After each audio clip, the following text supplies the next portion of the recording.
नमस्ते dear students.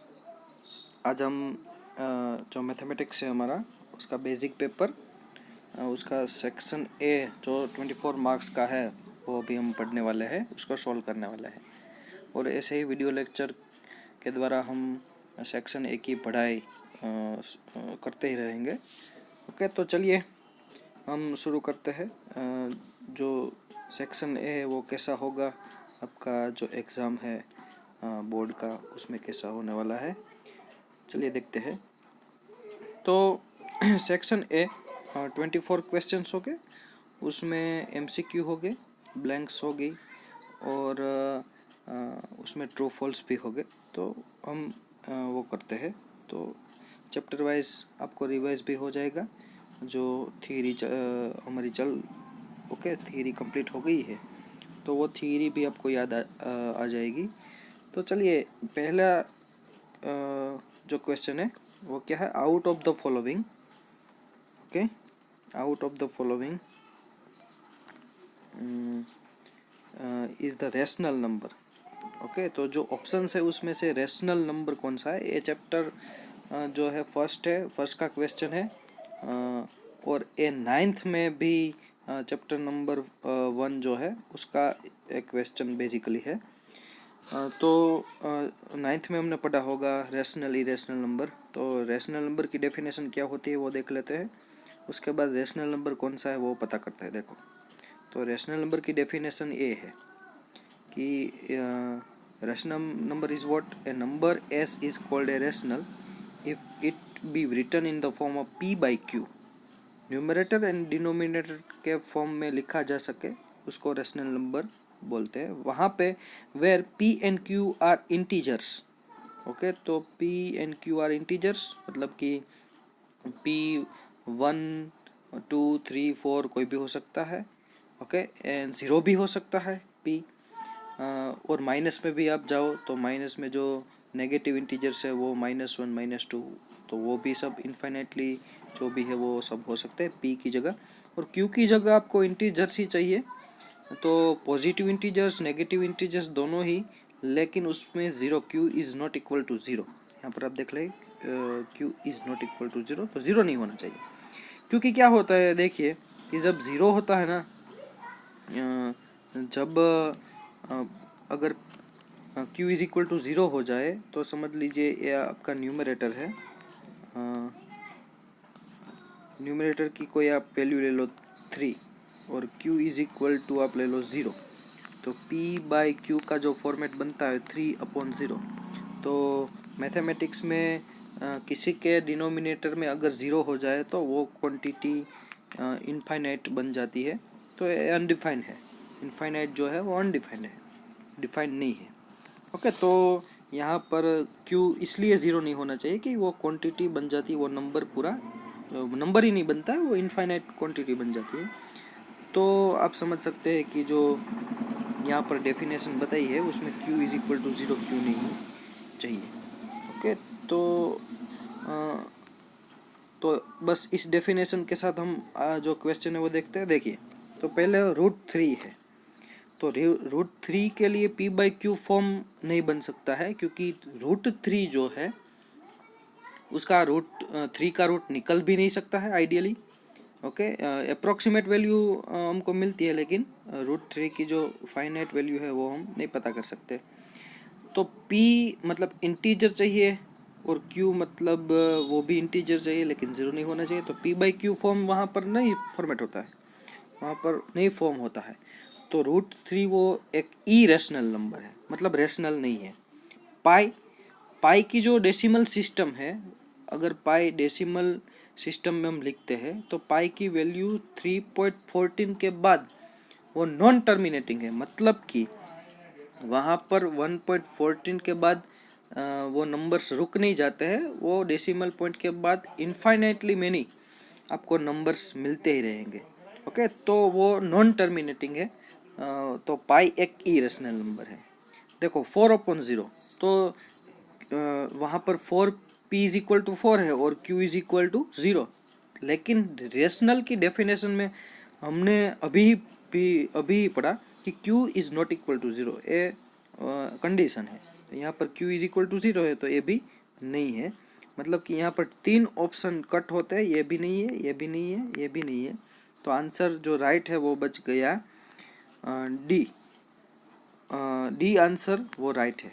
और देखो कैसे वो राइट है वो भी हम पता करते हैं। देख लीजिए कि वहाँ पर 0/4 है, डी जो है वो 0/4 है। तो 0/4, तो इसका आंसर बनता है 0। और 0 एक रैशनल नंबर ही होगा। ओके, क्योंकि यहाँ पर देखो p/q लिख सकते हैं। तो p आपको मालूम है वो इंटीजर है, q भी इंटीजर है, लेकिन q does not is equal to 0। p 0 हो सकता है, वो एक नेचुरल इंटीजर है। तो p वो 0 हो सकता है, q 0 नहीं होना चाहिए। तो यहाँ पर ये जो कंडीशन है p/q की वो फॉलो होती है। तो इसीलिए यहाँ पर जो ऑप्शन डी है वो सही है। ओके, आगे बढ़ते हैं। ओके, यहाँ पर जो सॉल्यूशन बताया है उस पर आप ध्यान ना भी दे तो भी चलेगा। जो बातें अभी बताई है उससे आप कर सकते हैं। ओके, तो question number 2, out of the following equation which equation has 3 as a solution. मतलब x इज इक्वल टू 3 आप पुट कर दो और आपको आंसर मिल जाए। Okay, x is equal to 3 आप पुट कर दो। तो अगर ये इक्वेशन जो फॉलोइंग इक्वेशन दिए है option A B C D में, तो उसमें कोई इक्वेशन सेटिस्फाई हो जाए तो हम बोल सकते हैं कि 3 सॉल्यूशन है किसी भी इक्वेशन का। तो हम क्या करते हैं देख लिए, यहाँ पर सॉल्यूशन में दिए ही है x is equal to 3 is satisfy the equation x² minus x minus 6। Okay, तो आप पहले ए ऑप्शन वाला जो इक्वेशन है उसमें वो क्वाड्रेटिक इक्वेशन है, उसमें आप x इज इक्वल टू क्या पुट करते हैं 3। ओके, तो 3 पुट कीजिए, x की जगह आपको 3 पुट करना है तो 3 पुट करते हैं। ओके, तो 3² माइनस x, तो इसका मतलब होगा -3 और -6। और इसका सिंप्लीफिकेशन करिए तो 3 का स्क्वायर 9 होता है, और -3 -6 वो भी 9 होता है, 9 - 9 0 होता है। ये 0 हो जाए उसका मतलब वो सेटिस्फाई हो गया, x इज इक्वल टू 3 से इक्वेशन सेटिस्फाई हो गया। तो ऑप्शन ए ही आपका राइट है।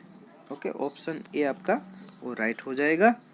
ओके, ऑप्शन ए आपका राइट है। बाकी के अगर इक्वेशन में आप पुट करने वाले हैं तो वहाँ पर इज इक्वल टू 0 नहीं आएगा, वो ऑब्वियस है। तो एक ही ऑप्शन सही होता है, क्वेश्चन नंबर 3। ओके,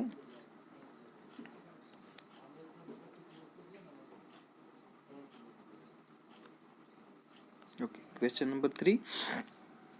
तो क्वेश्चन नंबर 3 क्या है, यहाँ पर MCQ नहीं बनाया है, लेकिन जो MCQ में पूछा जाता है वो ऐसा ही क्वेश्चन होता है। नीचे 4 ऑप्शन दिए जाते हैं, लेकिन यहाँ पर क्या पूछा है थर्ड क्वेश्चन में, 0 of linear polynomial P of x is equal to 7x minus 3 is what.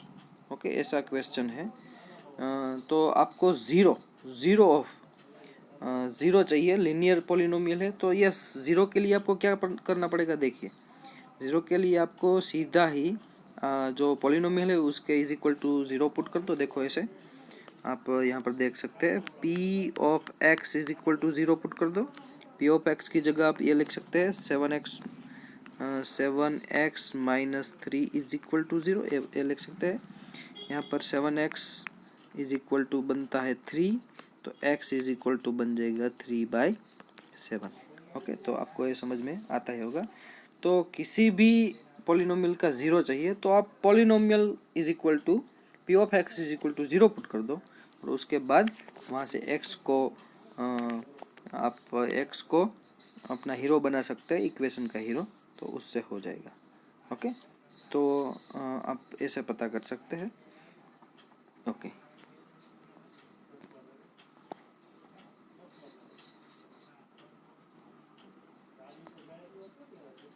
Okay,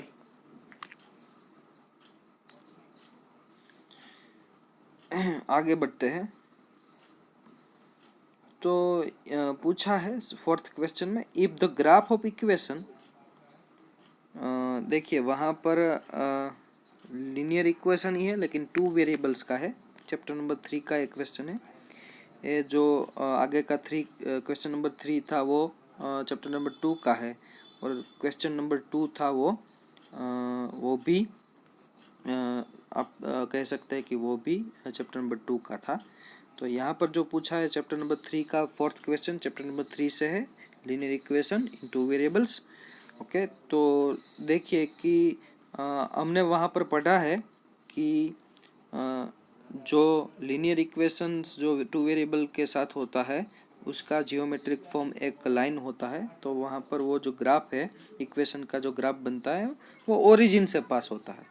तो ओरिजिन जो है, देखिए यहाँ पर हम बना सकते हैं कि ये अगर कोई ग्राफ है, ओके, लीनियर इक्वेशन हमारा जो दिया है वही इक्वेशन है, तो समझ लीजिए वो इस ऐसे पास हो रहा है ओरिजिन से। तो ओरिजिन जो होगा ना, समझ लीजिए जो ओरिजिन है, ओरिजिन ओ, उसके कोऑर्डिनेट होते हैं 0 0, मतलब 0 0 पॉइंट जो है वो इस लाइन पे है, और वो जो लाइन का इक्वेशन है उसको ए 0 0, मतलब कि एक्स कोऑर्डिनेट 0, वाई कोऑर्डिनेट भी 0, वो सेटिस्फाई कर सकता है। तो आपको क्या करना है, आपको ये जो इक्वेशन है उसी इक्वेशन में आपको x is equal to 0, y is equal to 0 put करना है, और वहाँ से k आपको मिल जाएगा। तो देखिए x इज इक्वल टू 0 आप पुट कर दे तो ए भी पूरा टर्म 0 हो जाएगा, ए भी टर्म 0 हो जाता है, y is equal to 0 put कर दो तो ओनली बचता है k minus 2 is equal to 0। तो k minus 2 is equal to 0 यानी कि k इज इक्वल टू 2, तो आपको आंसर मिल जाता है ऐसे। ओके, समझ में आ गया आपको। क्वेश्चन नंबर 5 वो चैप्टर नंबर 4 से है, जो क्वाड्रेटिक इक्वेशन वो जो चैप्टर है उससे है। देखिए वहाँ पर क्या पूछा है, द इक्वेशन, वो स्टैंडर्ड फॉर्म ही दिया है क्वाड्रेटिक इक्वेशन का। तो equation where a equation a x square plus b x plus c is equal to 0, a does not equal to 0 has equal root.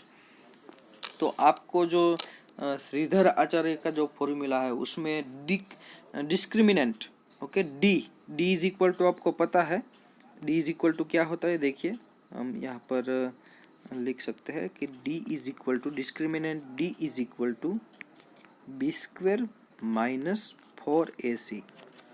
अगर डी इज इक्वल टू 0 हो जाए, मतलब कि b square minus 4ac is equal to 0 हो जाए, तो कोई भी क्वाड्रेटिक इक्वेशन के इक्वल रूट मिलते हैं, एक ही रूट मिलता है लेकिन इक्वल होते हैं। तो आपको पता चल गया कि वहाँ पर कंडीशन क्या होने वाली है, बी स्क्वायर, यहाँ पर आप लिख सकते हैं 4ac is equal to b square, यानी कि b square is equal to 4ac। Okay, तो ये आपका पूरा मैटर है। तो यहाँ पर आप देख सकते हैं कि b square is equal to 4ac। Okay, ये आपका ऑप्शन राइट होने वाला है, तो ऑप्शन बी जो है वो राइट ऑप्शन है। Okay, B.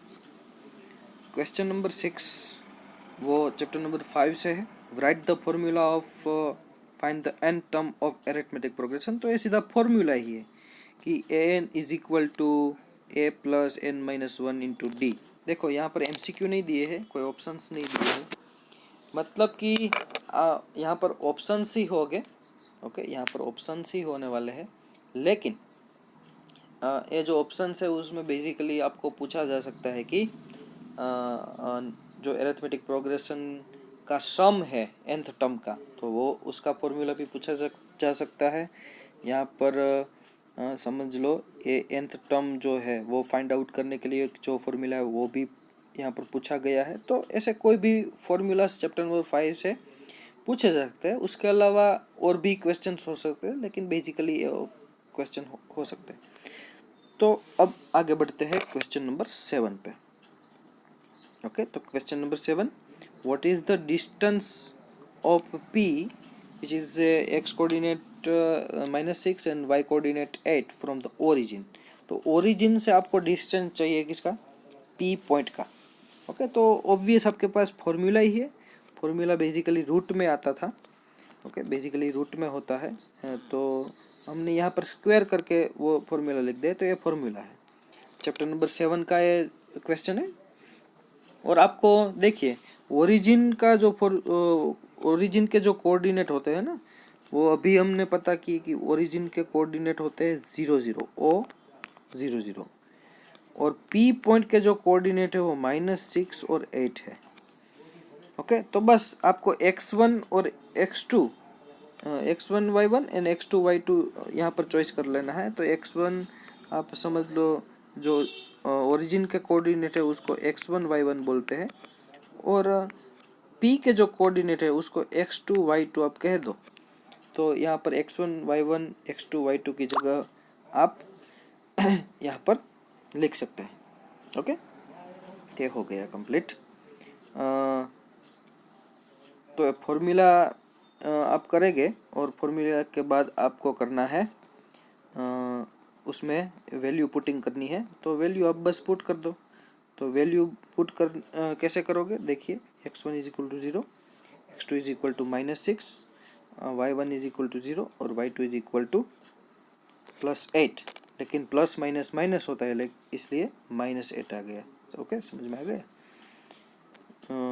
यहाँ पर थोड़ा सा सॉल्व करो, माइनस माइनस प्लस होता है, यहाँ पर देख सकते हैं यहाँ पर। तो ये भी प्लस हो गया, देखिए। और -8 उसका स्क्वायर मिल जाता है, दोनों का स्क्वायर करेंगे 6 और 8 -8 का, तो 36 प्लस 64, तो वो बन गया 100। और 100 का रूट यहाँ पर ओपी स्क्वायर है, तो रूट निकालेंगे तो ओपी बन जाएगा, और 100 का रूट मिलेगा 10। तो यहाँ पर ओरिजिन से पी पॉइंट का जो डिस्टेंस है वो 10 यूनिट है। ओके, तो ऐसे है। ओके, तो नेक्स्ट क्वेश्चन पे जाते हैं।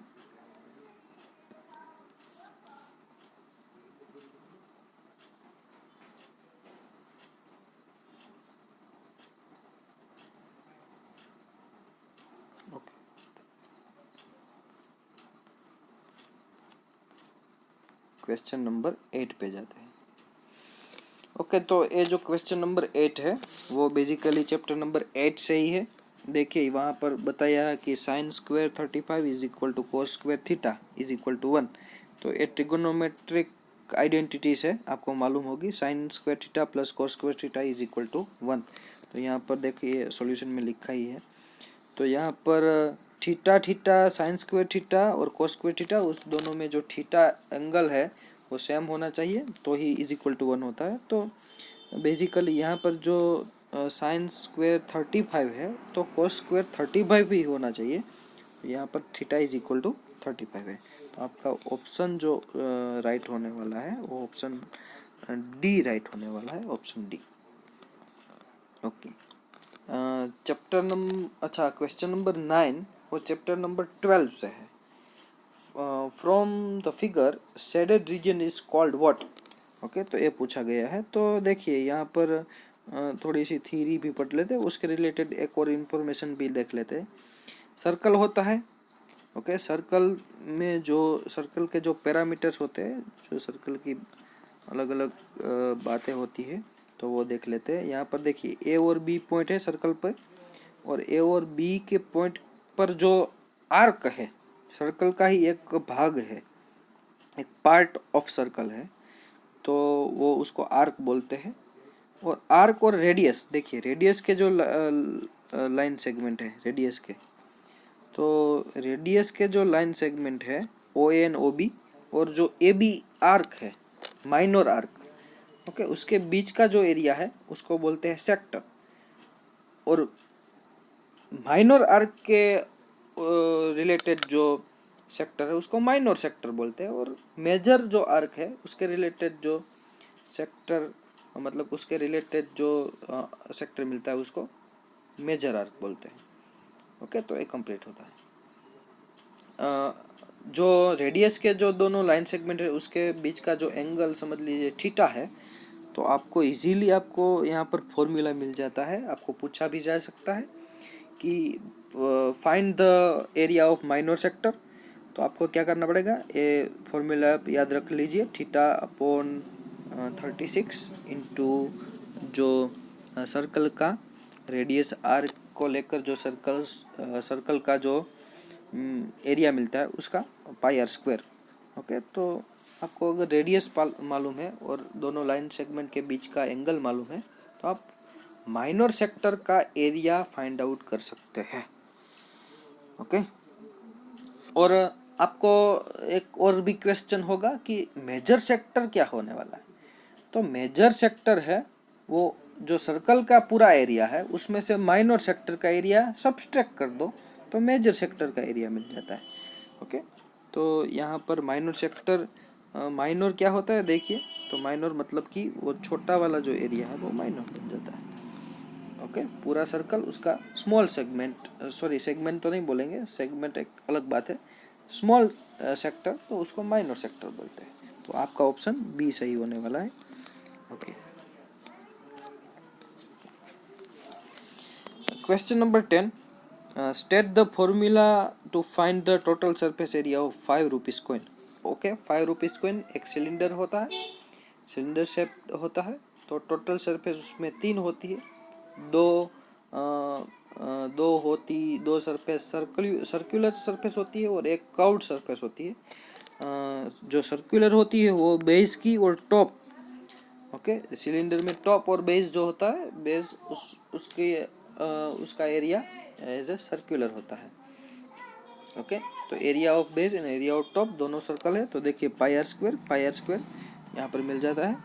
और कर्व सरफेस, जो कर्व सरफेस होता है उसका एरिया होता है, यहाँ पर गलत लिखा है, यहाँ पर आता है 2πr/h, ऐसा आता है।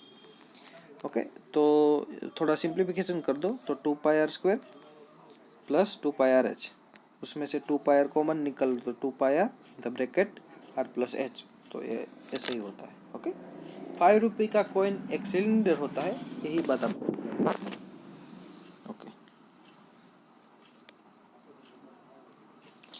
क्वेश्चन नंबर 11, तो ये जो क्वेश्चन नंबर 10 था वो चैप्टर नंबर 13 से आता है। Question number 11, if mod is equal to 35 and mean is equal to, मतलब कि x bar is equal to 35, तो फाइंड द मीडियन। तो आपका एक जनरल फॉर्मूला आप याद रख सकते हैं। ओके, जो जनरल फॉर्मूला मीन, मीडियन और मोड के लिए जो तीनों को रिलेट करता है, ऐसा फॉर्मूला आपको याद रखना ही पड़ेगा। तो ऐसा जो फॉर्मूला है, ओके, तो वो फॉर्मूला यहाँ पर आपको याद रखना है, तो ऐसे याद रखो, देखो ऐसे 3m, इज इक्वल टू आपको मालूम है मीडियन, माइनस 2x बार, उसका मतलब x bar is equal to mean कहलाता है, और is equal to z। Okay, is equal to mode. तो यहाँ पर 3m को यहाँ पर इक्वल टू के लेफ्ट हैंड साइड रखना है, बाकी दोनों को राइट साइड। तो मॉड इज इक्वल टू बन जाता है 2 मीन, मतलब कि 2x बार, और बस वैल्यू पुट कर दो। Mode is equal to 35, mean is equal to 35, खत्म, बात खत्म हो गई। ओके, सिंप्लीफाई कर दो, ये 70 और दोनों का सम 105, और यहाँ पर आपको मालूम है 3m था, 3 मीडियन था, तो median is equal to what, 105/3, मतलब कि 35 आंसर आपको मिल जाता है। तो ये आपको याद रखना है, क्या याद रखना है, 3m minus 2x bar is equal to z, तो ये आप याद रखना। क्वेश्चन नंबर 12 वो चैप्टर नंबर 15 से आता है। ये जो अगला क्वेश्चन था वो चैप्टर नंबर 14 से आता है। ये प्रोबेबिलिटी, क्वेश्चन नंबर 12 जो है वो प्रोबेबिलिटी का है। वहाँ पर P ऑफ A डैश, मतलब complement of A is equal to 0.57, तो P ऑफ A, ओके, तो जो रियल इवेंट होगी वो उसकी प्रोबेबिलिटी क्या मिल जाएगी। तो आपको मालूम है किसी भी इवेंट और उसका कॉम्प्लीमेंट, उन दोनों का सम होता है 1, प्रोबेबिलिटी। ओके, तो वो होता है 1। तो आपको P ऑफ A बार मालूम है 0.57, बस पुट कर दो 1 माइनस 0.57, तो आंसर मिल जाता है 0.43। तो आप ऑप्शन सी सही है। Question number 13 true false. अब 12 तक आपको ऑप्शंस मिलेंगे। क्वेश्चन नंबर 13 से आपका ट्रू फॉल्स शुरू होता है। ओके, तो सिक्स ट्रू फॉल्स आपको मिलते हैं। ट्रू फॉल्स में क्या पूछा है देखिए, sum of the product of 0 at polynomial which is -4 and 3 respectively, the quadratic polynomial जो बनता है वो x² + 4x + 3 बनता है। यस, कैसे देखिए, सम ऑफ 0 मतलब alpha plus beta is equal to -4 और alpha plus beta is equal to -b/a आपको पता है, और प्रोडक्ट ऑफ 0 अल्फा बीटा तो वो बनता है c/a, तो वो यहाँ पर दिया है 3। और आपके पास रिक्वायर्ड क्वाड्रेटिक पॉलिनोमियल का जो फॉर्मूला हमने लिखा था वहाँ पर थ्योरी में बताया भी था, तो वो होता है x² minus alpha plus beta which is a coefficient of x plus alpha plus beta product of 0।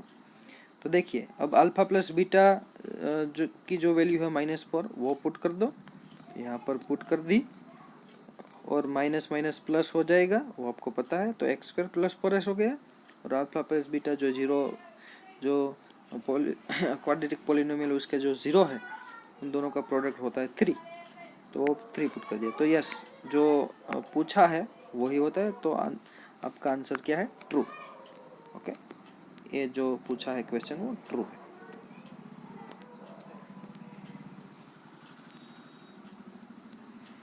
आगे जाते हैं क्वेश्चन नंबर 14 पे। क्वेश्चन नंबर जो 14 है वो चैप्टर नंबर 5 से है, एक ट्रू फॉल्स है। देखो, 3 3 3 3 which is an arithmetic progression, तो आपको मालूम है अरिथमेटिक प्रोग्रेशन ही होगा। आप कैलकुलेट भी कर लीजिए, आप सभी जो टर्म है उसको लिख लीजिए।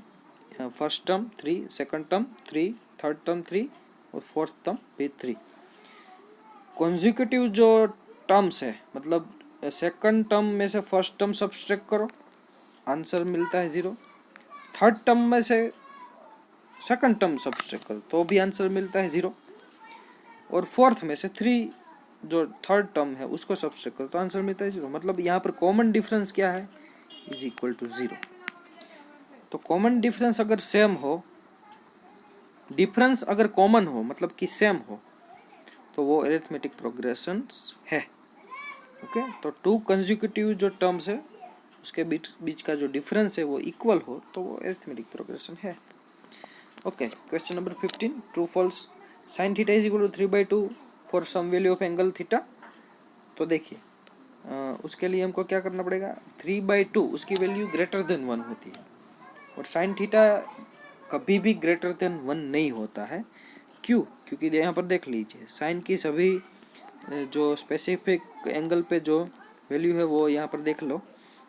साइन 0 0 होता है, साइन 30 होता है 1/2, साइन 45 होता है 1/√2, साइन 60 होता है √3/2, और साइन 90 होता है 1। तो यहाँ पर 0 और 1 के बीच लाई करता है साइन की वैल्यू स्पेसिफिक एंगल पे। तो साइन थीटा की वैल्यू कभी भी ग्रेटर देन 1 नहीं होने वाली है, मतलब कि वो फॉल्स है। ओके, तो आपका आंसर हो जाएगा false. Question number 16, if a line intersect a circle in one and only one point then it is the tangent of circle. देखो, यहाँ पर एक कंडीशन पे ऐसा ही है, लेकिन यहाँ पर स्पेसिफिकली बताया नहीं है कि जो लाइन और सर्कल है वो दोनों एक प्लेन पे है। तो यहाँ पर कोज एक बताया है, बिकॉज करके लिखा है कि it is not given that a line is in the plane of circle. अगर जो ये बताया होता कि लाइन और सर्कल वो दोनों एक प्लेन पे है, तो एक पॉइंट पे इंटरसेक्ट करने वाली कोई भी लाइन है सर्कल को जो इंटरसेक्ट करती है वो टेंजेंट ही बनता है, लेकिन यहाँ पर ऐसा स्पेसिफिकली नहीं दिया गया, तो ये फॉल्स बन जाएगा। तो आपका आंसर फॉल्स है। Question number 17 true false. Mean is equal to 25 and mode is equal to 25, then median is equal to 25, yes और नो? मतलब ट्रू और फॉल्स।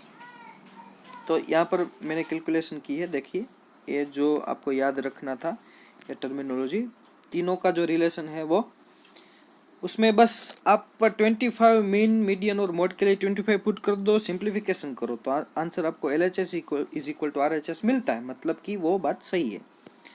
तो वहाँ पर जो क्वेश्चन है उसका आंसर आने वाला है ट्रू। ओके, तो आंसर मिलता है ट्रू। देखिए ये बन गया true. Question number 18, true false, two coins are toss together, then probability of event that on both coin head और टेल कम्स अप इन 0.5। तो प्रोबेबिलिटी क्या 1/2 यानी कि 0.5 है, तो ये भी ट्रू है। देखो कैसे, अगर टॉस करते हैं दो कॉइन को एक साथ तो पॉसिबल आउटकम जो मिलते हैं वो ए है, 4 पॉसिबल आउटकम है। और फेवरेबल क्या है, या तो दोनों हेड आने चाहिए या तो दोनों टेल आने चाहिए। तो फेवरेबल यहाँ पर 2 आउटकम है। तो फेवरेबल अपॉन पॉसिबल तो 2/4 मतलब कि 1/2 मतलब कि 0.5। तो ये भी आंसर ट्रू है, इसका आंसर भी ट्रू है। Question number 19, true false. ये बेसिकली क्वेश्चन चैप्टर नंबर 1 से है। यहाँ पर दिया है 1/2m इंटू, यहाँ पर कॉमा नहीं है, यहाँ पर मल्टीप्लिकेशन है, यहाँ पर मल्टीप्लिकेशन है, multiply 5 of the power n। Okay, तो आप और वहाँ पर कंडीशन बताइए कि m और n एक नेचुरल नंबर होने चाहिए और m which is greater than two n मतलब बड़ा बिग नंबर होना चाहिए m। तो आपको जो डिजिट मिलता है, given the digit has a m number after decimals. तो देखते हैं, यहाँ पर सॉल्यूशन दिया ही है। अगर आप चॉइस करें taking 2, m is equal to 2 and n is equal to 1, तो आपकी कंडीशन भी फुलफिल होती है कि m और n नेचुरल नंबर है और m ग्रेटर देन n, वो भी सही है। तो उसी से आपने चॉइस किया m is equal to 2, n is equal to 1। बस आप पुट कर दो, तो 2 of the power 2 and 5 raise to 1। Okay, तो 2 मतलब 4 मल्टीप्लाई विथ 5 तो वो बनता है 20। और इसका आप डिवीज़न करेंगे 1/20 तो वो बनता है 0.02। तो देखिए 0.02 तो मतलब डेसिमल पॉइंट से कितने नंबर आए, कितने नंबर आगे बढ़ा वो, 2 नंबर। 0 एक नंबर, 5 एक नंबर, तो 2 नंबर हो गए। और उसमें क्या पूछा था कि m इज इक्वल टू आपने क्या लिया था 2। तो m जो आप सिलेक्ट करते हैं ना, m जो आप नेचुरल नंबर से उठाते हैं कोई भी वैल्यू, उतने ही डेसिमल पॉइंट्स क्या होता है, डेसिमल पॉइंट के बाद उतने ही नंबर आपको मिलते हैं। ओके, तो आपको ये समझ में आ गया होगा। तो इसका आंसर आता है true. Question number 20, zero of linear polynomial which is okay. तो ये तो क्वेश्चन अभी किया, लेकिन यहाँ पर बेसिकली क्वेश्चन था इसका ग्राफ कैसा होगा। 7x - 3। तो देखिए 1 वेरिएबल है और लीनियर है। तो लीनियर इक्वेशन हो, 1 वेरिएबल हो या 2 वेरिएबल, यहाँ पर जो ग्राफ बनता है वो एक लाइन ही बनता है। क्या बनता है, लाइन। तो यहाँ पर पूछा जा सकता है कि इसका ग्राफ कैसा होगा। लीनियर इक्वेशन कोई मिलता है, अगर लीनियर इक्वेशन, तो उसका ग्राफ क्या मिलता है, एक लाइन। उसका ग्राफ मिलता है एक लाइन मिलता है। अगर क्वाड्रेटिक हो, अगर कोई क्वाड्रेटिक पॉलिनोमियल हो तो उसका जो ग्राफ बनता है ना, वो एक पैराबोला बनता है। ओके, तो ये बात तो आपको शायद मालूम होगी। तो बस यहाँ पर ग्राफ की जो बात है वो ही बतानी थी। Last 4 questions. क्वेश्चन नंबर 21, तो वो चैप्टर नंबर 10 से है। A circle has a infinite number of tangents, क्योंकि circle have a infinite number of points. Okay, तो आपको आंसर मिल गया। Question number 22, if the radius of circle increase 10% then corresponding area increase by which percentage, how many percentage। Okay, तो यहाँ पर ये basically ये जो क्वेश्चन है वो चैप्टर नंबर 12 से है। तो कैसे सोल्व करना है यहाँ पर पूरा बताया ही है। देखो सपोज रेडियस ऑफ सर्कल हम r पसंद कर लेते हैं, तो उसका एरिया होता है पाई आर स्क्वायर। नाउ रेडियस को हम 10% इंक्रीज करें तो वो बनता है कैपिटल R। तो वो उसको कैसे 10% करना है ना, तो यानी कि 10r/100, 10% जितने भी परसेंट करना हो रेडियस को, उसको मल्टीप्लाई करो जो आपकी रेडियस ओरिजिनल या तो सपोज की हुई है, और डिवाइड बाय 100 कर दो। ओके, सब समझ लो r इज इक्वल टू आपने 1 लिया है, तो आपको कैपिटल R क्या मिलने वाला है, 1 इंटू 10 यानी कि 10/100, तो ये मिलेगा 0.1 और प्लस R। ओके, तो जो ओरिजिनल रेडियस थी वो, मतलब सपोज जो की थी, तो 1.1 रेडियस मिलती है, इतने सेंटीमीटर अगर हो जाए या मीटर भी हो जाए। ओके, तो आपको मालूम यहाँ पर हो गया है कि कैसे करना है, तो समझ लो। तो यहाँ पर सिंप्लीफाई करो, सिंप्लीफाई करने के बाद R को कॉमन ले लो, मतलब कि जो बनता है यहाँ पर जो LCM होने वाला है, लिस्ट कॉमन मल्टीप्लाई है, उससे आप आगे बढ़ सकते हैं। सेम डिनोमिनेटर बनाइए, तो बन गया 11.10 मतलब कि 1.1 R। अब उसका जो रेडियस वो मिलता है वो 1.21 पाई आर स्क्वायर, उतना ही मिलता है। तो देखिए ओरिजिनल जो था वो पाई आर स्क्वायर था, अब बढ़ के जो है वो 1.21 गुना उतना मिलता है। तो उसका सब्ट्रैक्शन करोगे तो 0.21 पाई आर स्क्वायर मिलता है, और उसके परसेंटेज निकालोगे तो 21% आपको मिलते हैं कि 21% एरिया। अगर 10% आप रेडियस बढ़ा दो तो एरिया जो सर्कल का है वो 21% बढ़ जाता है। तो ये बहुत मोस्ट एमपी क्वेश्चन है, बेसिकली चैप्टर नंबर 12 से है। क्वेश्चन नंबर 23 वो बेसिकली चैप्टर नंबर 14 से है। ओके, तो जो एक ब्लूप्रिंट आपको मिल गई होगी सेक्शन ए के लिए कि चैप्टर नंबर 23 है वो 14 से होगा, 24 है वो 15 से होगा। तो ब्लूप्रिंट जो बोर्ड ने भेजी है उससे उसके ओरिएंटेड ओके उसके अबाउट ही हमने प्रैक्टिस की है। देख लेते हैं क्वेश्चन नंबर 23। तो क्वेश्चन नंबर 23 जो है वो x bar is x minus ये है, x minus median is equal to 4, और एक्स बार मतलब कि mean plus median is equal to 140, then find median. तो यहाँ पर जो है सॉल्यूशन की जो मेथड है ना वो एग्जैक्टली ली है चैप्टर नंबर 3 से। ओके, जो एलिमिनेशन थी ना वो मेथड है। तो देखो यहाँ पर x bar plus median is equal to 140 and x bar minus median is equal to 4, और जो दूसरा इक्वेशन था उसको असल में तो यहाँ पर सब्सट्रैक्ट किया है, इसलिए साइन चेंज कर दी। साइन चेंज कर दी तो वहाँ पर एक्स बार कट हो जाते हैं, एक्स बार कट होते हैं, तो यहाँ पर मिलता है median plus median, 2 median is equal to, आप देख सकते हैं 140 में से 4 सब्सट्रैक्ट हो जाए तो 136, और 136 का आधा कर दो तो वो मिल जाता है मीडियन, तो वो 68 मिलता है median of the story of the question. Last question 24, which is the probability of an event which does not occur. तो आपको मालूम ही है कि 0 जो वैल्यू है प्रोबेबिलिटी की वो कब लिखी जाती है, जब कोई इवेंट नहीं बनता है। तो यहाँ पर आंसर आएगा 0। ओके, तो आंसर मिल गया आपका 0। तो ये सभी ब्लैंक्स है। ओके, आप देख सकते हैं कि ये सभी ब्लैंक्स हैं। तो okay, thank you all of you. उसके बाद जो तो यहाँ पर हमने एक क्वेश्चन पेपर का पूरा सेक्शन कर लिया। अभी ऐसे 2 और भी क्वेश्चन पेपर हम कर सकते हैं। ओके, तो एक क्वेश्चन पेपर ऐसे ही सेक्शन ए सॉल्व करते रहेंगे तो सेक्शन ए का जो मार्क है जितने भी मार्क है वो आप मैक्सिमम कवर कर सकते हैं। तो thank you all of you, bye.